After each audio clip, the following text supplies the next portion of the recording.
Hello નમસ્કાર વિદ્યાર્થી મિત્રો, વૈદ ડિજિટલ એજ્યુકેશનમાં આપનું હાર્દિક સ્વાગત છે। આજે આપણે ધોરણ 11 વિષય સંસ્કૃતની અંદર છઠ્ઠું ચેપ્ટર ઉપનિષદ રસ સુધા જેનું સ્વાધ્યાય સોલ્યુશન સંપૂર્ણ સમજૂતી સાથે જોવાના છીએ। તો ખાસ વિદ્યાર્થી મિત્રો, ચેનલમાં નવા હોય તો ચેનલ સબસ્ક્રાઇબ કરો, બાજુમાં બેલ આઇકનને પ્રેસ કરો જેથી તમને અવનવા વિડીયોની માહિતી નોટિફિકેશન મળી શકે। વિડીયો લાઈક કરો, તમારા મિત્રો દોસ્તોને શેર કરો।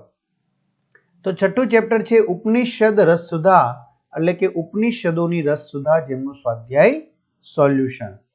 તો લઈએ પ્રશ્ન 1, નીચે આપેલા વિકલ્પોમાંથી સાચો વિકલ્પ પસંદ કરીને લખો। તો શહ નિત્યઃ નિત્યાનામ, અનૃતમ ઇતસ્ય વિલોમ પદમ કિમ ઋતુમ, વિદ્યુત ઇતસ્ય પર્યાયકઃ દામિની, કિમ ન જયતે અનૃતમ તત્ર કિમ ભાતિ સર્વમ। નીચેના પ્રશ્નોના સંસ્કૃત ભાષામાં ઉત્તર લખો। મોહ કશ્ય ન ભવતી યસ્મિન સર્વાણી ભૂતાની આત્મા એવ અભૂત તસ્ય વિજાનતઃ મોહ ન ભવતી। વિદ્યાર્થી મિત્રો, આવા સરસ મજાના તમારે દરેક વિષયના સ્વાધ્યાય સોલ્યુશનો જોતા હોય, ખાસ કરીને આર્ટ્સના વિદ્યાર્થીઓ માટે, બરાબર? તો આ બધું મળી જશે। ગુજરાતીના સરસ મજાના ઇકોનોમિક્સના વિડીયો, આ બધું આપણી વૈદ ડિજિટલ એજ્યુકેશન નામની એપ્લિકેશનમાંથી તમને પરિપૂર્ણ થશે। પરીક્ષાના સમયે પેપરો બી મળશે। તો ગૂગલ પ્લે સ્ટોર કે જ્યાંથી આપણે ગેમ ડાઉનલોડ કરીએ છીએ, તો ત્યાં જઈને વૈદ ડિજિટલ એજ્યુકેશન નામની એપ્લિકેશન ડાઉનલોડ કરો। ઓપન કરશો એટલે આ પેજ ખુલે, એમાં તમારા પોતાના મોબાઈલ નંબર નાખો, સેન્ડ ઓટીપી કરો। 4 આંકડાનો ઓટીપી નાખશો એટલે વિદ્યાર્થી મિત્રો, પેડ કોર્સમાં તમારા ધોરણ 11 ની અંદર સરસ મજાના પેડ પ્લાન તમને શું થઈ જશે? મળી જશે। એક્ઝામ પેપરમાં પેપરો 3 થી 12 માં 3 થી 12 ના વિડીયો, તમારું ધોરણ પસંદ કરી અને તમારા વિષય પ્રમાણે સરસ મજાના તમે એ સ્વાધ્યાય નિહાળી શકશો। ધીરાણામ કીદર્શી શાંતિ ભવતી, ધીરાણામ શાશ્વતી શાંતિ ભવતી, કહ કદાચન ન બિભેતિ યતઃ મનસા સહ બ્રહ્મણઃ આનંદમ અપ્રાપ્ય વાચઃ નિર્વંતન્તે તતઃ વિદ્વાન ન કદાચન બિભેતિ, કિમ સદૈવ જયતે સત્યમ સદૈવ જયતે, તત્ર કિમ કિમ ન ભાતિ, તત્ર પરમ તત્વસ્ય પરમતા એવ ભાતિ સૂર્ય ચંદ્ર તારકમ વિદ્યુતઃ અયમ અગ્નિ ચ ન ભાતિ। નીચે પ્રશ્નના માતૃભાષામાં ઉત્તર લખવાના છે। એકત્વના દર્શનનું ફળ શું છે? તો વિદ્યાર્થી મિત્રો, તમે વિડીયો પોઝ કરી અને લખી શકો છો। આત્મસ્થ શું છે અને તેને કોણ જુએ છે? બરાબર, તો એમનો પણ સરસ મજાનો એ જવાબ આપવામાં આવેલો છે, બરાબર, જે તમે લખી શકશો। ત્યાર પછી છે ત્રીજો, સત્યનું પરમ નિધાન કયું છે? એ બી વિડીયો પોઝ કરીને લખી શકો છો। બ્રહ્મ તત્વને સૂર્ય કેમ પ્રકાશી શકતો નથી? તો એનો જવાબ અહીં આપવામાં આવેલો છે। ક્લિયર?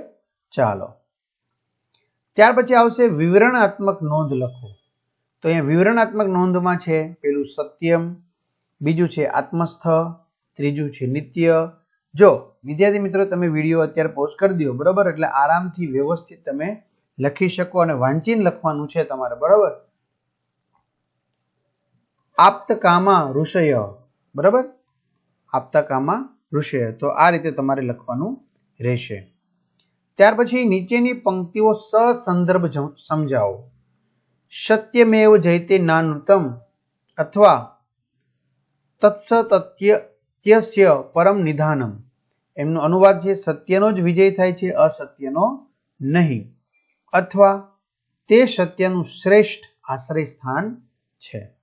એમનું સ્પષ્ટીકરણ આપેલું છે કે પ્રસ્તુત પંક્તિ ઉપનિષદ રસ સુધા નામના પદ્ય પાઠમાંથી ઉદ્ધૃત કરવામાં આવી છે। મુંડકોપનિષદના આ મંત્રમાં ઋષિ સત્યનો મહિમા ગાય છે, બરાબર।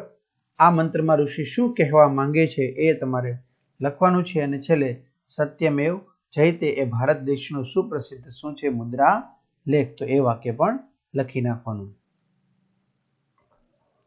બીજું છે તસ્ય ભાષા સર્વમિંદમ વિભાતિ, અનુવાદ તેના પ્રકાશ વડે આ બધું પ્રકાશે છે। સ્પષ્ટીકરણ, આ પંક્તિ ઉપનિષદ રસ સુધા સુધી નામના પદ્ય પાઠમાંથી ઉદ્ધૃત કરવામાં આવી છે। શ્વેતાશ્વેત ઉપનિષદના પ્રસ્તુત મંત્રમાં પરમ તત્વની પરમતા સર્વશ્રેષ્ઠતાનું પ્રતિપાદન કરવામાં આવ્યું છે। આ મંત્રમાં જે ઋષિ આપને કહે છે, બરાબર, તો એનું સરસ મજાનું અહીંયા વિવરણ કરવામાં આવેલું છે, જે તમે સારી રીતે શું કરી શકો છો, લખી શકશો. ક્લિયર? ચાલો આગળ વધીએ. શાંતિ શાશ્વતી નેતરેશામ, તો એમનો અનુવાદ છે, તેમને કાયમિક શાંતિ પ્રાપ્ત હોય છે, બીજાઓને નહીં. અહીં એમનું સ્પષ્ટીકરણ છે કે પ્રસ્તુત પંક્તિ ઉપનિષદ રસસુધા નામના પદ્યપાઠમાંથી ઉદ્ધૃત કરવામાં આવી છે. કઠોપનિષદના આ મંત્રમાં સર્વવ્યાપી બ્રહ્મ તત્વને આત્મસ્થ રહીને નિહાળનાર ધૈર્યવાન પુરુષો આત્મ સાક્ષાત્કાર કરે છે, તેમજ સર્વકાલીન શાંતિ પ્રાપ્ત થાય છે, બીજાઓને નહીં, એમ જણાવી ઋષિ બ્રહ્મ તત્વનું મહત્વ દર્શાવે છે. બરાબર? તો આ રીતે તમારે પછી વ્યવસ્થિત વિડીયો શું કરી દેવાનો, પોઝ કરી દેવાનો અને લખી નાખવાનો છે. બરાબર? શાંતિનો જ અનુભવ થાય છે. ક્લિયર? ચાલો, ઋષિ અહીંયા શું સમજાવવા માંગે છે એ પણ અહીંયા આપેલું છે. ત્યાર પછી સમીક્ષાત્મક નોંધ લખો. એકત્વ દર્શનના લાભ. તો ઈશોપનિષદ અનુસાર બધા જ ભૂતો એટલે કે પ્રાણીઓ જીવાત્મા રૂપ બન્યા હોય તેને વિશેષ રૂપે જાણનારને અને એકત્વનું દર્શન કરનારને મોહ કેવો અને શોક કેવો. શાશ્વત શાંતિની પ્રક્રિયા. શાશ્વત શાંતિની પ્રક્રિયા, તો એ પણ અહીંયા લખેલું છે સરસ મજાનું, અધૂરું અહીંયા નીચે લખેલું છે. બરાબર? ચાલો રેડી, વિડીયો પોઝ કરીને તમે લખી શકો છો. પ્રકાશનો પ્રકાશ. પ્રકાશનો પ્રકાશ એ બી તમે લખી શકો છો. અંતે આપણે સરસ મજાની શું આવશે, તો કે શ્લોક પૂર્તિ કરવાની આવશે. તો કઈ વાંધો નહીં, ચલો આપણે શ્લોક પૂર્તિ કરવા માટે તૈયાર છીએ. બરાબર ને? આપણે શ્લોક પૂર્તિ વ્યવસ્થિત રીતે કરી દઈએ. યસ્મિન સર્વાણી પશ્યતઃ, ત્યાં સુધી, યતો વાચો કદાચન, બરાબર, તો ત્યાં સુધી સરસ મજાની આપણે શું કરવાની છે, આ શ્લોક પૂર્તિ છે એ કરવાની છે. તો વિદ્યાર્થી મિત્રો, અહીંયા સરસ મજાનું આપણું જે સ્વાધ્યાય છે એમનું સોલ્યુશન અહીં પૂર્ણ થાય છે. તમારા મિત્રો દોસ્તોને જાણ કરો. ચેનલમાં ન હોય ચેનલ સબસ્ક્રાઇબ કરો, વિડીયો લાઇક કરો. અહીં સુધી રાખીએ. અસ્તુ. જય હિન્દ, જય ભારત.